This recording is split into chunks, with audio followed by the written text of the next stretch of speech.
Walk through London today, and these buildings pass completely unnoticed, blending seamlessly into the urban landscape that surrounds them. They have shared walls with neighbouring structures, creating the dense architectural fabric characteristic of older London neighbourhoods. Ordinary staircases lead upward from street level, worn smooth by decades of footsteps, but otherwise unremarkable. Doors face the street with no particular distinction, telling no stories to the casual passerby who might glance at them for a fraction of a second before moving on with their day. But in the 1960s, a period of enormous social change in Britain, when traditional values were being questioned and new freedoms were being negotiated, some addresses carried quiet reputations that circulated through certain networks of knowledge. These reputations were never advertised openly, never discussed in polite company, but they were known nonetheless to those who had reason to know. In this video, I am using modern artificial intelligence tools to bring historical photographs, court records, police reports, and recorded interviews to life, reconstructing scenes with careful attention to documented reality. But my intention is not to sensationalize the past or to present this subject through a lens of moral judgment or prurient curiosity. Instead, I want to understand how a London brothel actually functioned on a day-to-day basis, how it operated as a business, how it existed within the legal grey zones of the time, and most importantly, how the people inside it experienced their daily lives with all the complexity, calculation, and emotional reality that entailed. In 1960s Britain, the legal framework surrounding prostitution creates a paradoxical and deeply confusing situation that generates constant tension for everyone involved. Prostitution itself, the actual exchange of sexual services for money between two consenting adults, is technically legal. This might seem to suggest a degree of tolerance or acceptance, but the reality is far more complicated and contradictory. Almost everything surrounding prostitution is explicitly illegal under various laws that had been updated and strengthened throughout the 1950s. Running a brothel, defined as a premises where more than one person works, is illegal and carries serious criminal penalties. Advertising services, whether through newspapers, cards, in shop windows, or any other public medium, is illegal. Living off the earnings of prostitution, which affects partners, landlords, and anyone else who might benefit financially from the work, is illegal. Soliciting in public spaces is illegal and subject to increasingly harsh penalties. This creates a strange, oppressive pressure that permeates every aspect of daily life in these houses. The work itself is visible to anyone who knows where to look. Police are aware of these addresses. Neighbours suspect or know what happens inside. Yet the work continues in a state of semi-tolerance, existing in plain sight while simultaneously being pushed into legal and social shadows. The risk is constant but unpredictable. Everyone inside the building knows that at any moment, during any session on any ordinary afternoon, the day could end abruptly with police at the door, arrests being made, fines being imposed, and the entire structure of their precarious economic survival collapsing. That tension fundamentally shapes behaviour, emotions, and decisions. It creates an atmosphere of watchfulness, of being always slightly on edge, of knowing that stability is temporary and could evaporate without warning. The women working in these houses are not a single story that can be summarised with one narrative or explained through one set of circumstances. Some are British-born, raised in London or other English cities, speaking with local accents and familiar with the city's rhythms. Others are Irish migrants who came to London seeking work and opportunities that weren't available at home, often sending substantial portions of their earnings back to families in Ireland. Still others are Caribbean women, part of the Windrush generation and their immediate successors, who arrived in Britain with hopes for better lives but encountered discrimination in housing and employment that severely limited their options. A few are recent arrivals with no stable housing at all, living in temporary accommodations or moving between addresses, trying to establish themselves in a city that feels overwhelming and unwelcoming. Some speak English as a second language and face additional barriers in navigating systems and accessing help. Ages range widely, from women in their early 20s, sometimes just past 20, to women in their 40s who have been doing this work for years or even decades. This age diversity reflects different life stages, different levels of experience, different degrees of resignation or hope about the future. Many have children living elsewhere, with relatives, with former partners, in foster care, or in situations that cause constant worry and guilt. These women work partly to send money for their children's support, maintaining financial connections even when physical presence isn't possible. Some send money home weekly to aging parents or siblings who depend on these remittances for survival. Some women are actively trying to leave this work, saving money toward a specific goal, enough for a deposit on a flat, enough to sustain themselves while training for another job, enough to make a major life change. Others don't believe leaving is realistic anymore. They've been doing this work too long, have gaps in employment history that can't be explained, lack references or credentials, or simply feel too worn down to imagine successfully transitioning to conventional employment. What they all share, regardless of their specific circumstances, is calculation, constant, detailed calculation about risk, money, time, and survival. Every morning begins with the same fundamental questions that determine the day's choices. How much money do I need to earn today to cover rent, food, childcare, debts, and whatever else is pressing? How long can I safely stay in the house before the risks outweigh the potential earnings?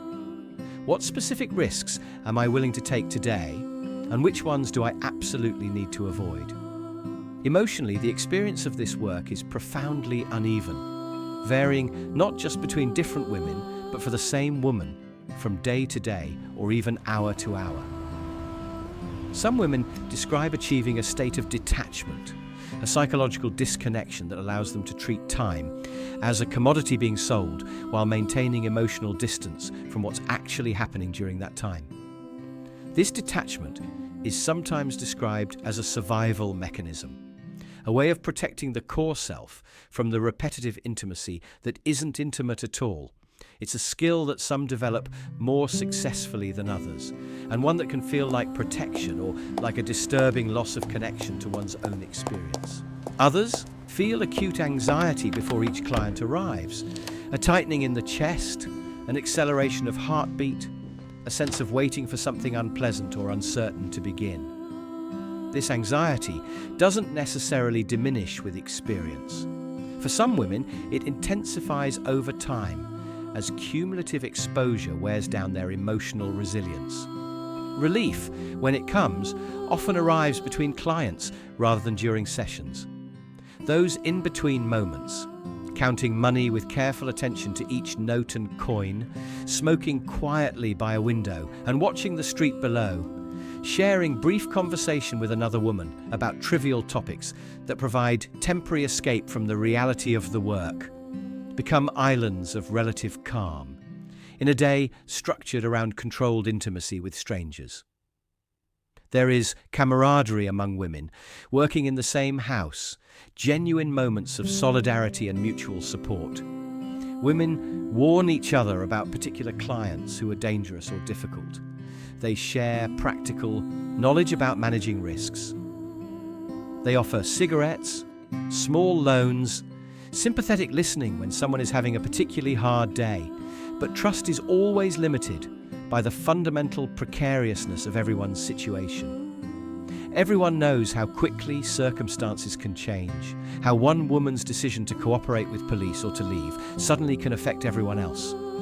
Competition for clients exists alongside solidarity. Women know that another woman's bad day might be their better day, creating complex emotional dynamics that are never entirely resolved. Time inside the house is strictly measured and controlled, governed by systems designed to maximize efficiency while minimizing risk and exposure. Appointments are deliberately kept short. Most sessions last between 15 and 30 minutes, long enough to complete the transaction, but short enough to maintain a steady flow of clients and to limit the amount of time any one client spends on the premises. This time discipline serves multiple purposes. It increases earning potential by allowing more appointments in a day. It reduces the risk of police observation during lengthy visits, and it maintains clear professional boundaries that prevent complications. Longer sessions are available, but cost significantly more, reflecting both the increased earning time and the greater risk involved.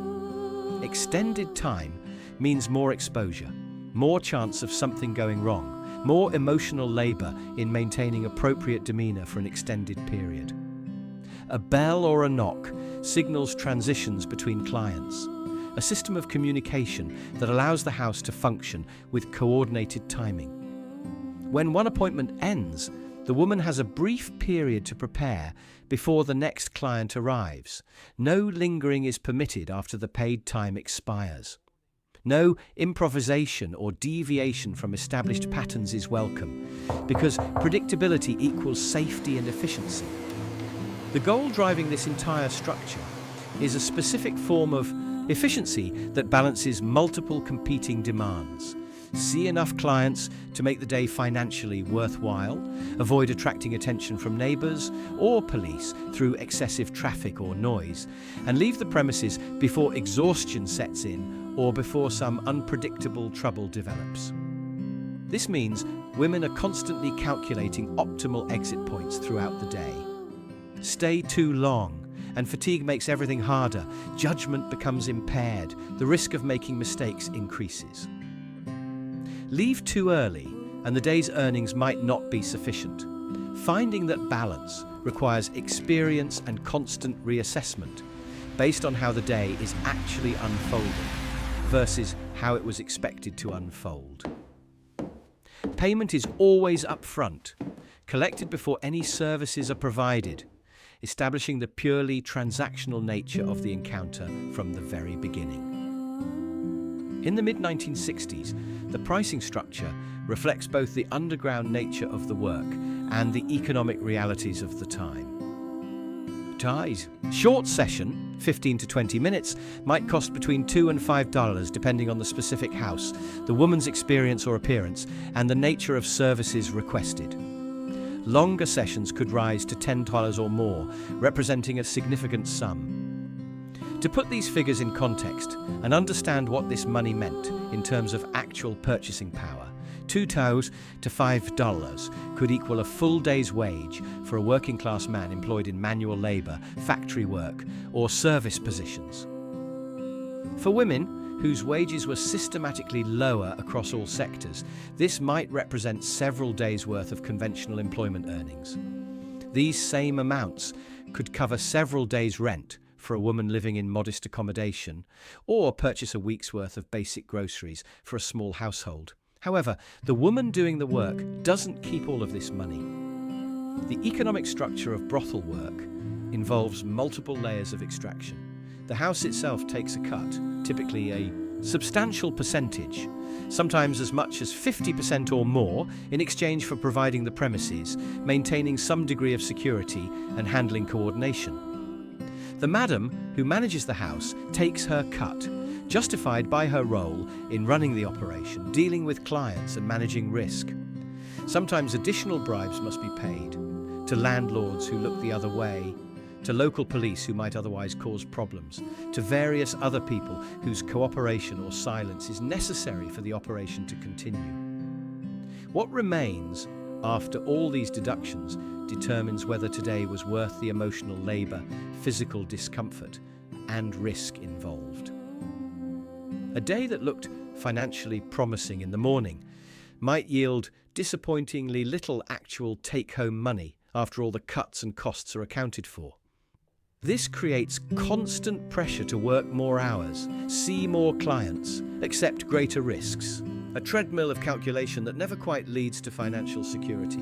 The men who visit these houses are varied in age, class, and circumstance, but certain patterns repeat with remarkable consistency. Many are married, wearing wedding rings they don't bother to remove, or having obvious tan lines where rings have been temporarily taken off. They're living in what appears from the outside to be normal family life, but something is missing or unsatisfying enough that they seek this particular form of commercial transaction. The reasons are as varied as the men themselves: sexual frustration within marriage, desire for something specific that they can't or won't request from their wives, simple opportunity when away from home. Some men are genuinely lonely, recent widowers, divorced men living alone, men whose social isolation is visible in how they interact, how they seem to crave even brief conversation or human contact beyond the purely sexual transaction. For these men, the commercial nature of the encounter paradoxically provides a framework for connection that feels safer or more accessible than attempting to form genuine relationships. Others are passing through the city: businessmen staying in hotels, sailors on shore leave, travelling salesmen, construction workers on temporary projects. London is full of transient populations in the 1960s, men temporarily separated from whatever structures might otherwise constrain their behaviour. Few want substantial conversation beyond the minimal coordination necessary for the transaction. Most want discretion above everything else. They are careful entering the building, timing their arrival to minimize visibility, avoiding eye contact with anyone they pass. They leave quickly and carefully, checking the street before exiting, avoiding any behavior that might draw attention or be remembered.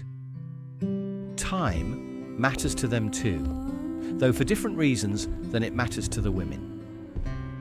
They don't want to be absent from work, from home, from wherever they're supposed to be for too long. They don't want anyone wondering where they were.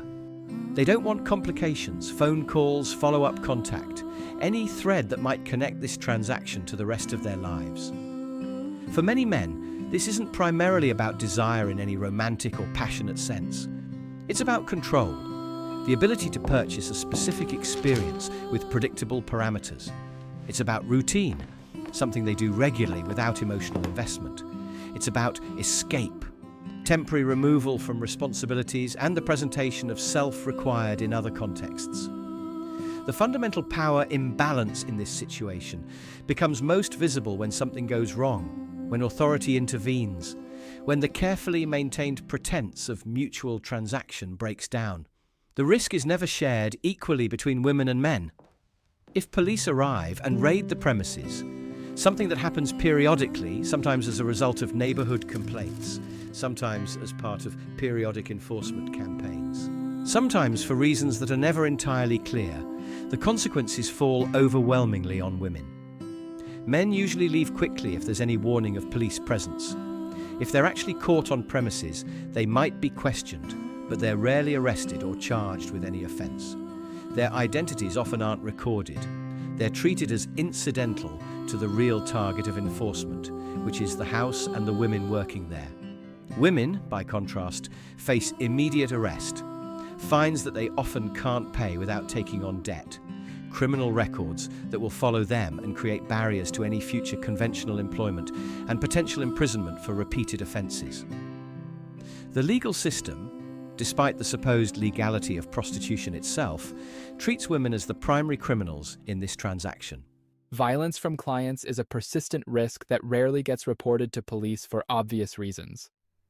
Reporting means exposing yourself to arrest for the illegal aspects of how you're working. It means potentially losing access to the house where you work if the madam decides you're bringing too much attention.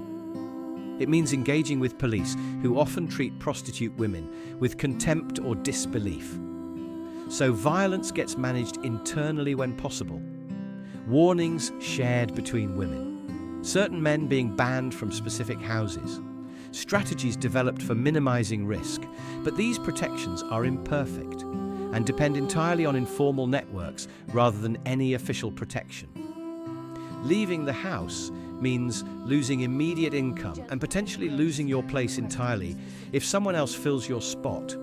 This creates strong incentive to tolerate difficult or dangerous situations rather than walking away from them. Staying silent often feels safer than speaking up, even when silence allows harmful patterns to continue.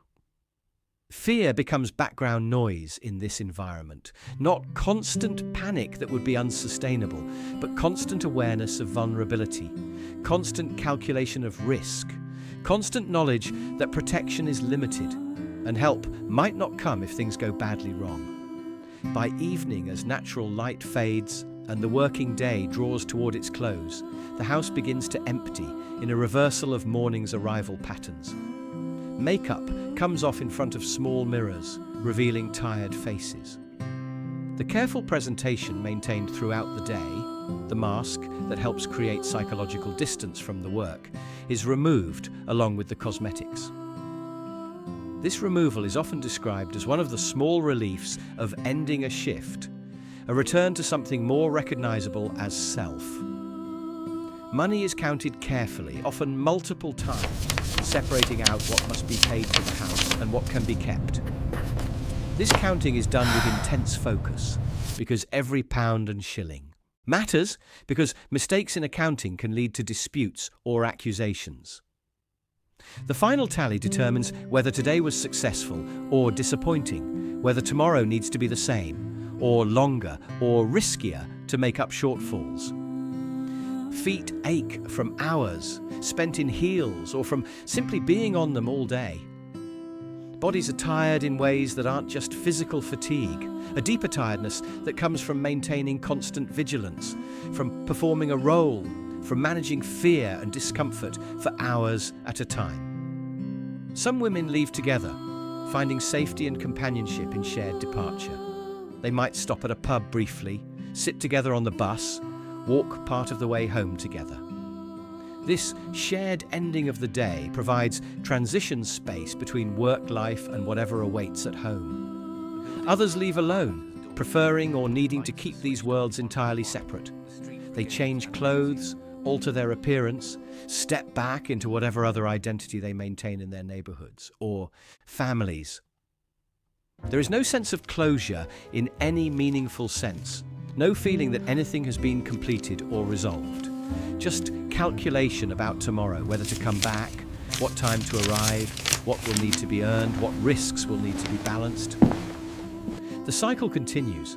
Today, conversations about sex work are public and political, in ways that would have been unimaginable in the 1960s. There are advocacy organizations, academic research, public debates about decriminalization versus abolition, visible activists arguing for recognition and rights. In the 1960s, these conversations were private and intensely practical. Women talked among themselves about survival strategies, about specific risks and how to manage them, about money and how to maximize it. But there was no public discourse that treated their perspectives as legitimate or worthy of consideration in policy discussions. These houses weren't hidden exactly. Police knew about them, neighbours suspected or knew. Clients obviously found them, but they were tolerated in a way that was never officially acknowledged.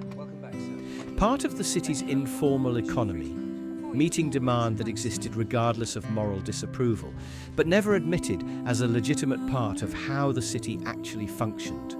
This toleration was unstable and could evaporate suddenly when political winds shifted, when someone complained loudly enough, when some particular incident drew unwanted attention. The women working in these houses learned to read these shifts and adjust their behavior accordingly, but they could never achieve any real security. No one inside these houses during the ordinary working days of the 1960s thought of their experience as history, as something that would be studied or reconstructed or presented in videos decades later. They thought about rent, whether today's earnings would cover it, what would happen if they came up short, whether the landlord might give them a few days' grace or would immediately start eviction proceedings. They thought about safety, which clients to avoid, which situations were manageable versus genuinely dangerous, how to balance earning money against protecting themselves from harm. They thought about time, how much longer they could sustain this work physically and emotionally, whether there was any realistic path toward doing something else, whether tomorrow would be easier or harder than today. They thought about whether leaving was possible, whether they could save enough, whether they could hide or explain this work history, whether anyone would hire them, whether starting over somewhere new was feasible, or just a fantasy that kept them going. If there's another hidden place in history, another everyday economic system that operated in shadows, or another overlooked life experience that you'd like me to bring back into view with this level of human detail and honesty, let me know in the comments below. I'll continue reconstructing these difficult histories with respect for the complexity of people's actual lives. Thanks for watching, and thanks for engaging with this challenging material.